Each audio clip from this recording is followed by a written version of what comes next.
ఇంట్లో మనం అనుకున్న చికెన్ బిర్యానీ కంటే పొలం పోయి పచ్చడి మెతుకులు తింటే ఎంత హాయిగా ఉంటుందో తెలుసా. ఇంట్లో పొట్ట నిండా వేసా, మళ్ళీ పొలం వెళ్ళి తిన్నా. ట్రాక్టర్ మీద రోడ్లో నడిసిందా అసలు చూడు ఈపు సాప్ అయింది. మాది కందికట్టె కళ్ళం అనమాట. అంటే కందులు మొన్న అంత కట్టె కోసారు కదా, అది ఈ రోజు కళ్ళం చేస్తున్నారు. మంచినీళ్ళు అయిపోయినాయి తావ్యా అని చెప్పి కాల్ చేసిన మా నాన్న. అక్కడ ట్రాక్టర్ ఏమో మెల్లర్ తీసుకెళ్ళడానికి వచ్చింది అనమాట. ఇంకా దాన్ని ట్రాక్టర్ మీద పెట్టుకొని అలా పొలం వెళ్ళాం. ఎందుకు చెప్పుకోవాలి కానీ నేను బాలేదు. కళ్ళంలో ఏం చేస్తారో చూడండి. నేను వెళ్ళినప్పటికి 4 అయింది సాయంత్రం. ఆ టైంలో తిన్నారు మా అమ్మోళ్ళు అన్నం.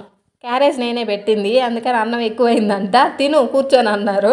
చెట్టు కింద కూర్చొని ఆ మిగిలిన అన్నం అంతా తినేసా పొట్ట నిండా. ఇంకా కళ్ళం విషయానికి వస్తే ఇలా కుప్పలేసిన మండలన్నిటిని పట్టలు వరిసి వాటి మీద ఇలా మొత్తం పరుస్తారు. వాటిని ట్రాక్టర్ పెట్టి తొక్కిస్తారు. ఇప్పుడు కందికాయలన్నీ చిదిగి మొత్తం రాలిపోతాయి ఇత్తనాలతో సహా. అప్పుడు ఈ కందికట్టని ఇదిలిచ్చి పక్కనేస్తారు. కందికట్ట నేను తీసేస్తానులే కానీ మిల్లర్ కాడికి బాగుంది మా అమ్మ నా స్వెట్ షర్ట్స్ ప్యాంట్లు ఏముంచదు. పండ్ల కాలంలో మొత్తం ఆడేసిద్ది. మా తాతలు 2 చేనులకి మధ్యలో ఈ పొగాకు చేను ఉండిద్ది. దీన్ని దాటితే అటు పక్క పొలం మాది, ఇటు పక్క పొలం మాది. 2 కూడా కలిపి 2 ఎకరాలే ఉంది. ఈ కాలంలోనేమో మొత్తం ఆల్రెడీ కందికట్ట అంతా తొక్కిచ్చేసారు. ఇదిగో మొత్తం గింజలన్నీ రాలిపోయినాయి. దీన్ని ఇప్పుడు ఇందాక మనం మిల్లర్ తీసుకొచ్చాం కదా, అందులో ఒక గంపతో తీసి మొత్తం ఇట్లా వేసేస్తే మొత్తం గింజలు పొట్టు అంతా సపరేట్ అయిపోయింది అనమాట. ఇది మిల్లర్తో కాకుండా చేత్తో కూడా తూర్పాలు పోయొచ్చు. కాకపోతే గాలి దేవుడు సహకరించాలి. ఆ దేవుడితో పెట్టుకుంటే టైం లేట్ అయిద్దిలే అని చెప్పేసి మిల్లర్ తెప్పించాము. ఇంకా అదే మొత్తం చేసేసుకుంటది అనమాట లోపల పని అంతా. పొట్టు పోసే వాళ్ళు పోస్తున్నారు, మా నాన్నేమో గింజలు పడుతున్నాడు. ఆ గాలికి పోయిన పొట్టు అంతా మళ్ళీ ఎత్తుకొని ఇంటికి రావాలా, బర్రెలకు వేసుకోవచ్చు దాన్ని. ఈ కందులేమో మనం అమ్ముకోవచ్చు.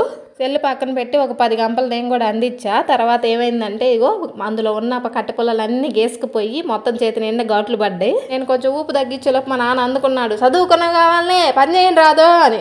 మొదలెట్టాడు రా బాబు అని చెప్పేసి నేను లెఫ్ట్ రైట్ లెఫ్ట్ అనుకుంటా ఇంటికి వచ్చేసా. అంతే, బాయ్.